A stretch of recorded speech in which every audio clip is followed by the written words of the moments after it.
revolucionário. Skinner, ele era obstinado, era um homem irreverente, era um homem apaixonado, era um homem que em determinados momentos, para algumas pessoas, se mostrava como arrogante. Skinner, mas não era. Segundo a minha análise, ele era um homem altamente afetuoso, bondoso e humano. O seu grande legado, o seu grande objetivo era colocar a psicologia, uma psicologia como ciência. E em uma de suas frases, o que ele pregava era que a sua maior felicidade era ver a felicidade das pessoas. Então ele deixou isso em seus livros, deixou isso em suas pesquisas, onde ele desenvolveu várias pesquisas com ratos, com pombos, no sentido de compreender, através do comportamento do organismo inferior, compreender o comportamento operante e o comportamento respondente do ser humano. Skinner, a teoria skinneriana, hoje ela é muito criticada na atualidade, mas é uma psicologia que, no meu modo de ver, no meu ponto de vista, jamais vai ser banida da história da psicologia, na história da humanidade. Eu falo isso com muita veemência e firmeza, porque por mais que você tente compreender as estruturas cognitivas, por mais que você tente compreender o self profundo, o inconsciente profundo, você no mínimo vai se reportar ao comportamento, à ação do ser humano. Então não tem como você extinguir e banir a psicologia. Quando se fala em behaviorismo, a gente pensa num pequeno universo no behaviorismo. Tudo começou com um grande médico russo, Ivan Petrich Pavlov. Era um homem obstinado, um homem apaixonado pela pesquisa, principalmente com macacos, com cães, perdão. Ele desenvolveu uma teoria onde recebeu o prêmio máximo, o prêmio Nobel. Ele desenvolveu a pesquisa do reflexo condicionado e o reflexo incondicionado. Hoje, quando você pensa numa abordagem cognitivo-comportamental, você, para alguns casos, em casos de transtornos ansiosos, fobias específicas, simples, agorafobia, pânico, entre outros, você se reporta, ou o psicólogo se reporta, ou ele se atém no condicionamento clássico, é onde o sujeito desenvolve uma associação do que antes para ele representava um estímulo neutro, ele passou a representar um estímulo discriminativo. Tal associação que ele desenvolve do ambiente no comportamento operante e respondente. Skinner, em contato com o trabalho de Watson, em 1913, leu um artigo sobre o behaviorismo metodológico. Skinner leu e se apaixonou pelo behaviorismo. Até então, ele queria ser um escritor. Skinner queria ser um escritor, onde recebeu uma influência do pai, que era advogado, era escritor, lançou um livro, fez um relativo sucesso nos Estados Unidos, mas ele se sentiu frustrado, porque depois de se formar em letras, ele lançou um livro e não obteve sucesso. E a partir da leitura de Watson, ele começou a desenvolver estudos no campo da psicologia, no campo da ciência psicológica. Começou a estudar o behaviorismo de Watson. E a partir desse estudo, ele desenvolveu a teoria do reforço, colocando uma variável muito importante. Aliás, ele se ateve em 3 variáveis: variável independente, dependente e interveniente.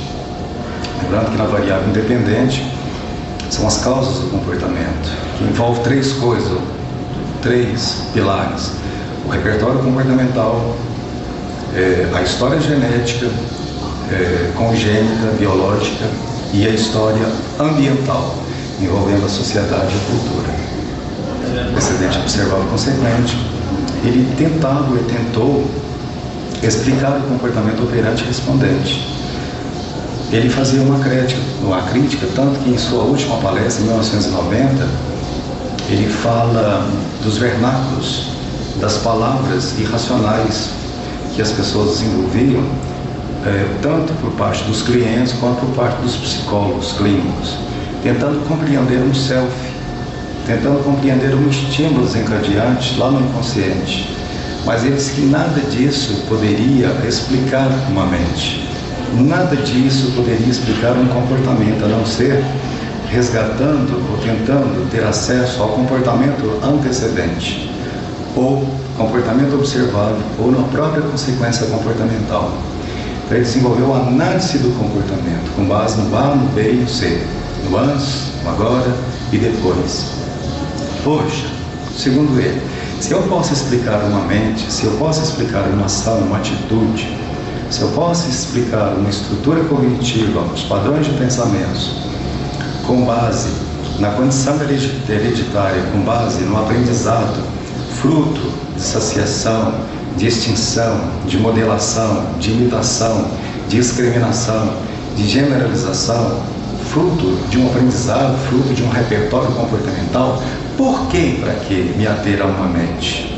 Isso não explica nada no campo da ciência psicológica, absolutamente nada. Então, com base nessa teoria, eu acho que Skinner teve uma importância na ciência psicológica fantástica. Fantástica. A gente não pode desmerecer, não pode criticá-lo antes de conhecê-lo. Hoje você me pergunta, o que é que está em moda? Porque você falou do behaviorismo metodológico de Watson, onde se compreendia apenas o comportamento operante observado, onde eu via, você via, o outro via. As respostas do organismo frente a um determinado estímulo. E hoje, o que é que muda? O que é que mudou na teoria de Skinner? Ele colocou uma variável importante, comportamento verbal. Mas e os sentimentos, Adriano? Como ele explicava os sentimentos, como ele explicava os pensamentos, as estruturas cognitivas, como ele explicava a memória, a atenção, os afetos? Como ele conseguia explicar isso? Ele conseguia explicar isso através do comportamento verbal, dando fruto, dando consciência, tentando se aproximar das contingências reforçadoras.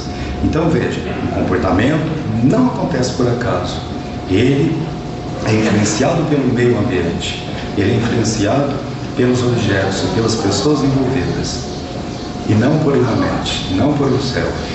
Então veja, segundo ele, o homem exerce uma influência no meio, e o meio exerce uma influência no homem.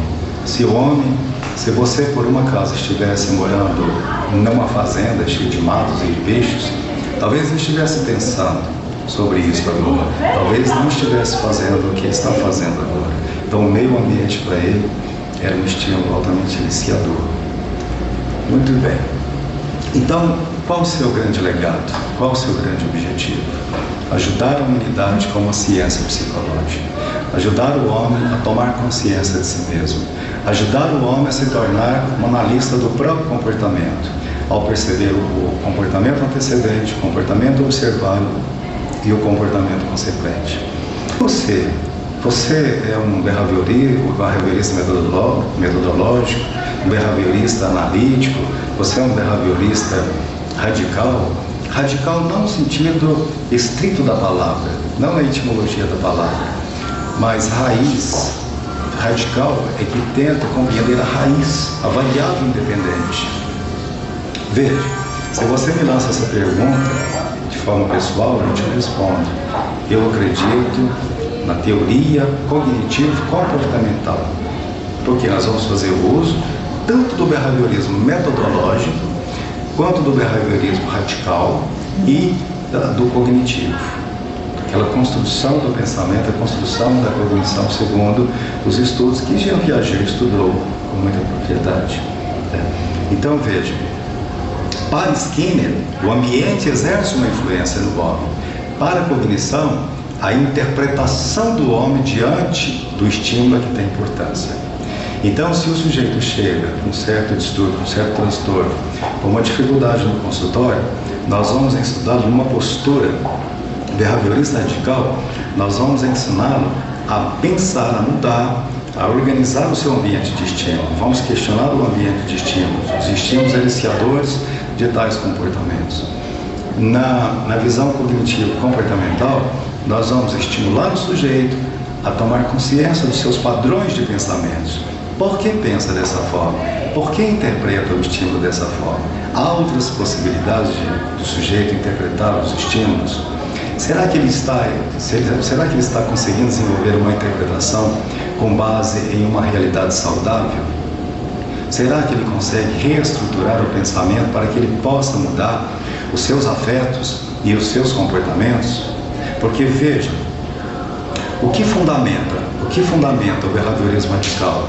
A condição hereditária, o meio ambiente e o próprio repertório comportamental. E o que fundamenta a teoria cognitivo-comportamental?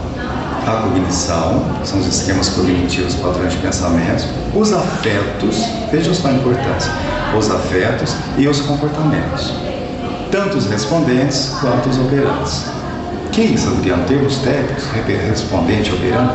Respondente, que tem uma ligação lá em Pavlov, reflexo condicionado, no condicionamento clássico, quando o sujeito inicia por N estimulações um comportamento corporal, dilatação da pupila, sudorese palmar e plantar, dispepsia, entre outros sintomas. Isso a gente percebe em sujeitos que desenvolvem os transtornos de ansiedade. E no comportamento operante, que envolve a ação ou o discernimento da ação, das atitudes do sujeito no ambiente de estímulo. Ok? Qual a contribuição da teoria de Skinner para a educação e para a psicologia clínica hoje? Por que Skinner é tão atual? Calma, você está fazendo 3 perguntas. Deixa eu ver, o que ele disse? Pertinentes, são perguntas interessantes. E a gente não pode abrir mão dessa compreensão. Veja, muita gente fala, Adriano, eu tenho uma certa objeção com a psicologia comportamental, porque é difícil compreender os termos técnicos, porque é difícil compreender a análise funcional, é difícil compreender as contingências reforçadoras, é muito complicado fazer uso dessa aplicação no campo pedagógico. Mas eu digo para você o seguinte, o que eu percebo em meus colegas, em muitos professores, meus professores que estão começando agora, professores jovens, que fazem uso de Skinner na sala de aula mais do que pensam. Vou te colocar exemplo simples. Quando o aluno consegue, de acordo com suas limitações, de acordo com seu repertório comportamental, desenvolver um comportamento e que consiga discriminar um conceito de outro conceito, e um professor esboça um sorriso, ou um olhar, ou um leve toque, veja, neste momento ele faz uso de uma técnica importantíssima na psicologia do comportamento, que é o reforço positivo. Então veja, na aquisição de novos comportamentos, o professor, às vezes ele faz uso de várias técnicas sem perceber e sem tomar consciência. Veja, qual o sentido, o objetivo maior? Ampliar o repertório, aprender, desenvolver uma assimilação e uma generalização. Então, a priori, uma discriminação dos conceitos e a posteriori uma generalização em vários campos. Mas como? Por que não dizer, através da aproximação sucessiva, fazendo uso de reforços positivos, de reforços negativos? Vamos imaginar um aluno, uma criança pequena, com 3, 4 anos de idade, quando ela começa a adquirir determinados repertórios na cadeia de comportamentos. É bem possível que um adulto ou uma pessoa que tenha uma instrução se aproxime e comece a oferecer reforços contínuos. Muito bem, parabéns, você está fazendo bem feito, você está... Então ele começa a aprovar. Com o tempo, veja, com a assimilação e a discriminação deste comportamento verbal, a criança não necessita mais do reforço contínuo, e sim do reforço intermitente. Então veja, tanto o reforço, a priori reforço contínuo, quanto o intermitente na aquisição de novos comportamentos, são importantes na ampliação desse repertório, são importantes para que o sujeito consiga um repertório, um comportamento final, consiga ampliar o seu repertório. Certo? Bom, a outra pergunta, a aplicação clínica. Ainda hoje, muitos psicólogos utilizam o behaviorismo metodológico e radical numa postura clínica, E outros já criticam, já desenvolvem uma crítica acirrada, apontando que o behaviorismo serve como um valor histórico na psicologia clínica.